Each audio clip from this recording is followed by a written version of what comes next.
Hello and welcome to Dario Comics, and today we will take a look at Nausicaa of the Valley of the Winds. I knew that it was a comic. There is always in 2014 or 2015, when I was aspiring to become a comic artist, you always will go and look up what are the must reads, what are some of the things you should read. And as we can see down below, there will be also an Akira and a Bone. But today we talk about Nausicaä of the Winds and Hayao Miyazaki. And why this is a great book. In addition to this, I was watching the other day, Tuesday, Spirited Away, a Studio Ghibli movie, and they have similar themes about like teenage children, about the environment, about that we should care. And as I'm growing up, I recognize that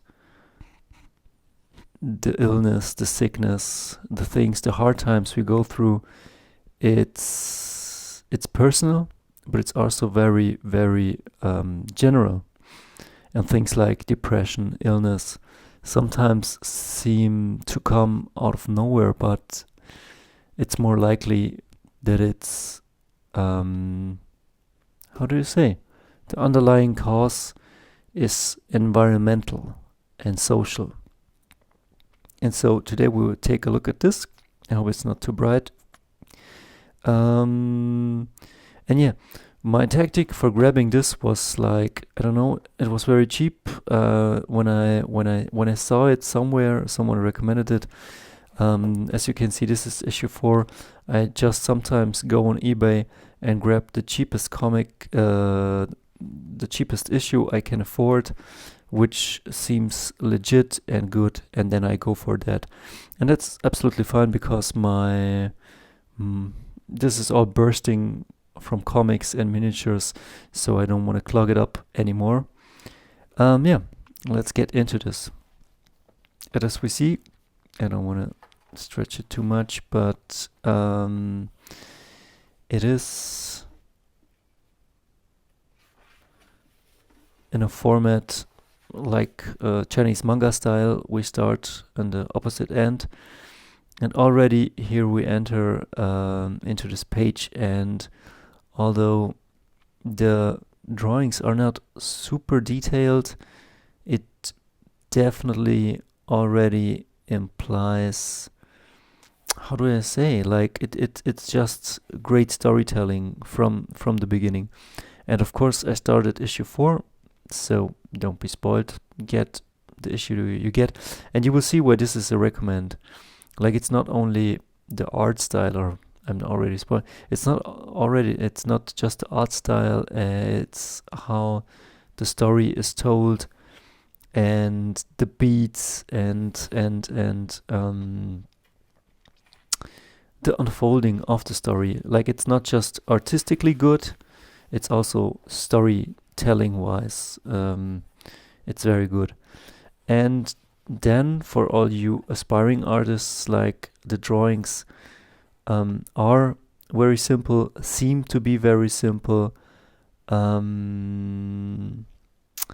want to say they are, but at the same time, this is maybe the work of a master that knows that he has to do a lot of work, a lot of stuff, and so goes for a more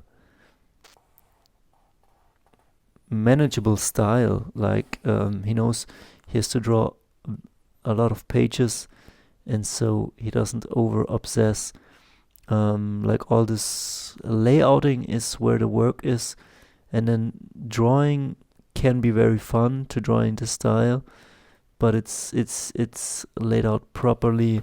And as you can see, like the eye line here, people and soldiers reconnecting again, and then a massive scene, but it's not very detailed, so it's manageable. And yeah, maybe I should go into the story. 5 minutes in, and we don't know nothing about the story. I guess our heroine is a girl, and I don't know very much about it because, like in issue 4, we already start seeing her doing some good stuff. But I guess there is two nations at war. This is long after our time. They live somehow again like somehow in medieval times, after the 5 or 6 days of fire, they call it, something similar to a nuclear holocaust. And the emperor wants to rule again the whole world, or the whole, I don't know how wide this thing is. He wants to rule, and then there's the rebels who don't want to give up, and yeah. And I guess the emperor's side is now using some spores or insects to get to power, and of course it kind of backfires for himself, at least in this issue. And I mean, look at this. This is why I'm showing this. When I recommend a comic, it's not so much about well, I show you what is great, and this is great. A panel like this, it's not very complicated, but look at it. You have clouds, you have a girl here ready to start. The village, she armors up, he says something, and then she starts. And moments like this are really great. Or even when they're talking here, and there's also so very, very good action scenes. I will start to go into them. And what I love about this is the world building, how they explore, how they talk, the things, like it's real people doing real stuff, and great artwork. And let's look a bit into the action scenes. Like you have here, flying saucer style things, or World War II jet style things, warring.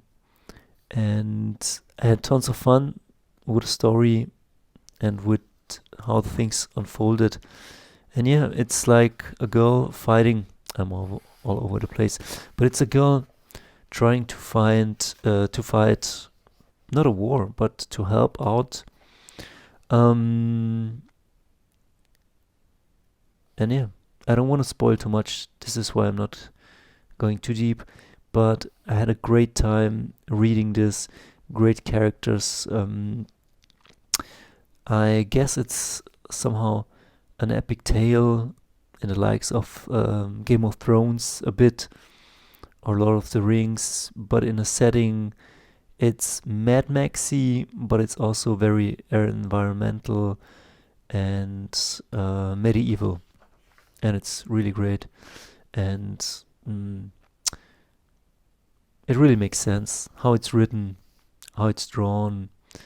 People act like people.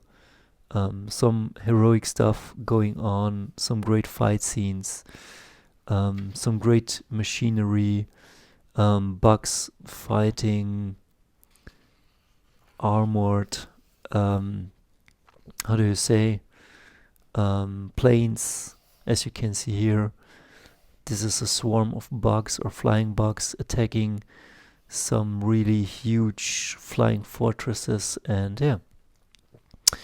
And what I love is it's not only the battles, but it's also the human interaction. Like, people care in this movie about each other, and that is really important. Like, and people who do not care about each other, like, it's not always in life this way, and in this comic it's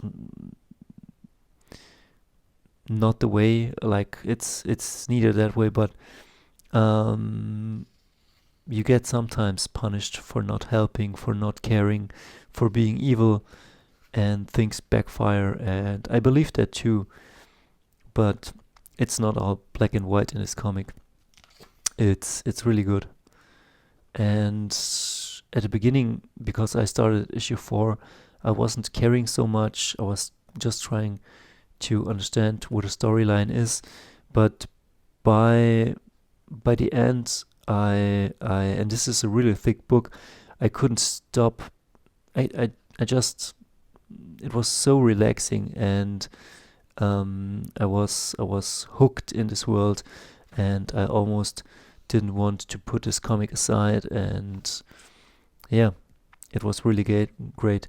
It has some quiet moments too, and yeah, maybe this is a 10-minute rambling or just looking, but if you take with you this, like, maybe you go to your Netflix account and rewatch some Studio Ghibli movies and are entertained, as well as reminded that humanity and nature and connection is very important, even though we sometimes try to rationalize things in this world and try to be very grown up and very, how do you say, separated.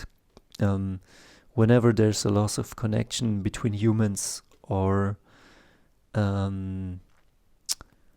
nature, there will be pain and illness and something like this.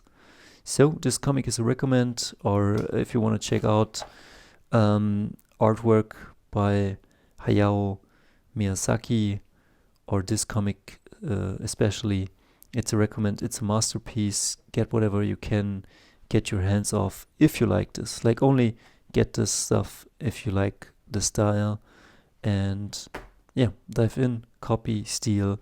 I watched a video of Struthless, I guess he's called, and they asked him, how did you get better?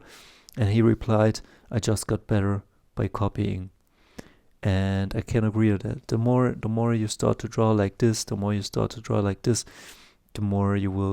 mistakes you will make, but also you will adapt and become better. So, see you until the next video.